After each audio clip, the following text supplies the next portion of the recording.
छोटा सा गांव जहां मेहनत करने वालों की कमी नहीं, पर मौके सिर्फ अमीरों को मिलते हैं। रमेश पिछले कई दिनों से काम की तलाश में है, पर हर जगह एक ही जवाब मिलता है, अभी काम नहीं है। सुबह की हल्की धूप कच्चे घर के अंदर फैल रही थी। रमेश अपनी पुरानी घिसी कमीज पहन रहा था। चेहरे पर थकान थी, पर मन में फिर भी उम्मीद। रमेश, फिर निकल रहे हो? एक पल रुकती है? कल 3 जगह से मना कर दिया था।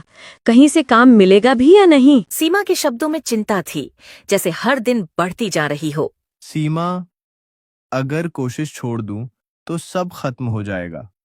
मोनू की पढ़ाई, हमारा चूल्हा, हमारी ये छोटी सी जिंदगी, सब मेरी मेहनत पर ही टिका है। रमेश बोल तो रहा था, लेकिन खुद को संभालने की कोशिश कर रहा था। मोनू दरवाजे की ओट से सब सुन रहा था।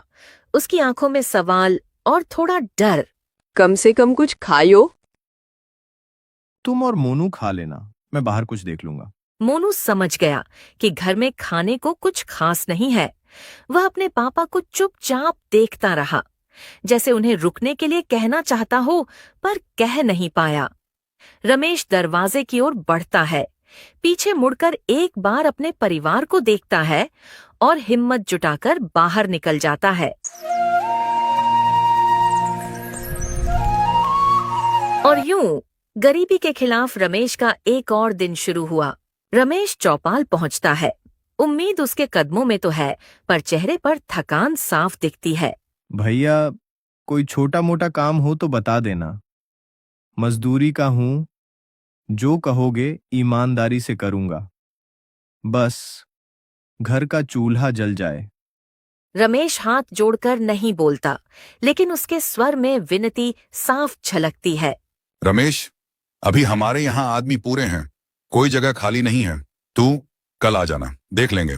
भैया, कल भी आया था और परसों भी। अगर आज थोड़ा भी काम मिल जाए तो बस आधा दिन का ही सही। अरे भाई, समझ क्यों नहीं रहा?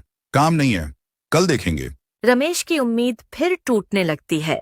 अरे छोड़ भी यार, इसको काम दे भी देंगे तो करेगा कितना? देखने में ही थका हारा लगता है। जरा सा भारी काम हुआ तो बैठ जाएगा।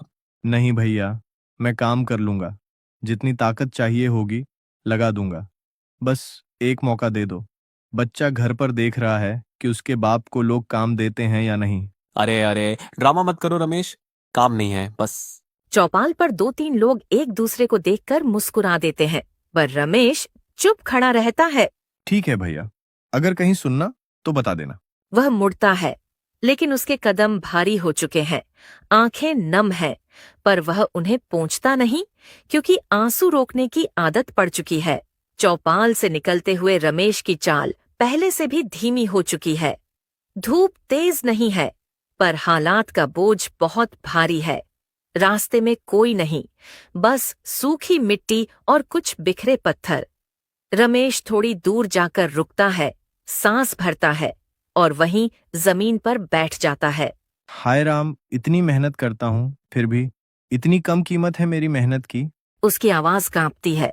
हर जगह कल आजा, आज काम नहीं है। क्या मेरी किस्मत में बस यही बचा है? रमेश मिट्टी उठाकर हाथ में मलता है, जैसे खुद से जवाब खोज रहा हो। मोनू को क्या बोलूंगा? कह दूं कि बेटा, तेरे बाप को कोई काम नहीं देता? कैसे कहूंगा ये? उसकी सांस रुक रुक कर चलती है। रमेश धीमे स्वर में खुद से। वो बच्चा हर सुबह मुझसे उम्मीद करता है और मैं हर शाम खाली हाथ लौटता हूँ। सीमा भी पूछती नहीं, पर उसकी आंखें सब कह देती हैं।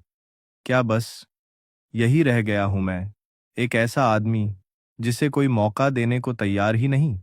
रमेश अपनी आंखें पोंछता है, लेकिन आंसू फिर आ जाते हैं। नहीं रमेश, तू टूट नहीं सकता। अगर तू बैठ गया तो घर भी बैठ जाएगा। मोनू की पढ़ाई का क्या? सीमा का क्या?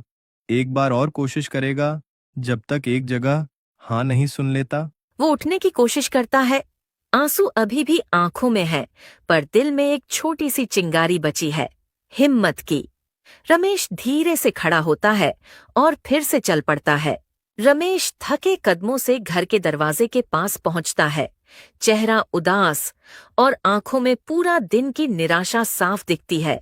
दरवाजा चरमराता है और उसी पल एक छोटी सी उम्मीद की तरह मोनू दौड़ता हुआ बाहर आता है। पापा, आप दुखी मत हो।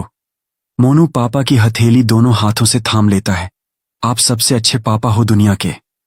एक दिन आप ही सबसे बड़े आदमी बनोगे पापा। मैं भी आपकी मदद करूंगा, सच में करूंगा।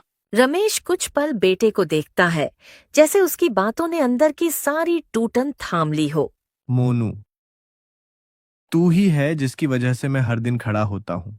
तू ना होता तो शायद मैं कब का हार मान चुका होता। मोनू पापा का चेहरा दोनों हाथों से छूता है, जैसे उनकी सारी टेंशन खुद खींच लेना चाहता हो। पापा, आप फिर भी कोशिश करना। मैं आपके साथ हूं ना। हम दोनों मिलकर सब ठीक कर देंगे। इन मासूम शब्दों में इतनी ताकत थी कि रमेश टूटकर भी मजबूत हो जाता है। वह झुककर मोनू को कसकर गले लगा लेता है, ऐसे जैसे सारी दुनिया का सहारा मिल गया हो। गले लगते ही रमेश की आंखों से एक आंसू गिरता है, लेकिन इस बार वो दर्द का नहीं, राहत का आंसू है। सीमा थोड़ी दूर से ये दृश्य देख रही है। उसकी आंखें भर आती हैं, पर वह जल्दी से पोंछ लेती है ताकि रमेश को कमजोर न लगे। चलो अंदर, आज मोनू ने आपके लिए पानी ठंडा करके रखा है।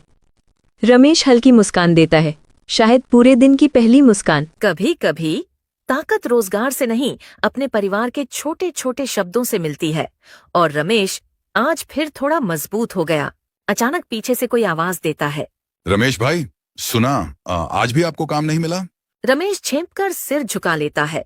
दुकानदार कुछ पल चुप रहता है, फिर धीरे से आगे बढ़कर कहता है, देखो रमेश, मेरी दुकान में एक आदमी की जरूरत है। ताकत नहीं चाहिए, बस सच्चाई और भरोसा। और ये दोनों तुम्हारे पास भर भर के हैं। रमेश हैरान भी, थोड़ा डर भी, कुछ समझ नहीं आता। पर भैया, काम कैसा है? दुकानदार हल्की मुस्कान देता है, लेकिन आंखों में कुछ ऐसा जो रमेश समझ नहीं पाता। काम ठीक है, बस थोड़ा अलग है। चाहो तो चलो, सब रास्ते में बताता हूँ। रमेश सीमा और मोनू को देखता है। तीनों के चेहरे पर वही सवाल, ये काम कैसा अलग? दुकानदार हाथ बढ़ाता है। रमेश धीरे धीरे अपना हाथ आगे बढ़ाता है। क्या दुकानदार रमेश की जिंदगी बदलने आया है या एक नया तूफान शुरू होने वाला है? पार्ट 2 चाहिए तो कमेंट करें।